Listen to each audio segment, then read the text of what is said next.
Nou, ze gaan me weer even opdold, want er kwam een vraag over hoe je in het Fries nou precies de tijdwitten broeken matte. En dat wil ik je hierbij even laten zien.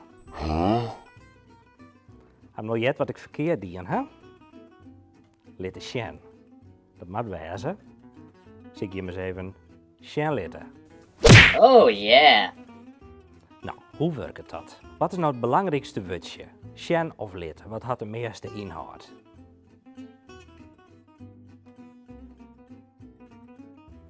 Zien, hè? Nou, dat belangrijkste woord komt varon, zien laten. En de eerst misschien ook wel dat het woordje zien, dat de sterkste klam had, de sterkste klemtoon. En het woord met de sterkste klemtoon komt varon. Nou weet elk van je hoe er goed Friesk moet praten. Of praten moet. Wat is het nou? Praten moet vanzelfs. Praten is het belangrijkste woord.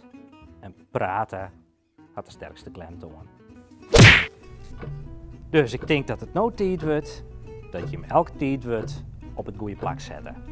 Succes ermee!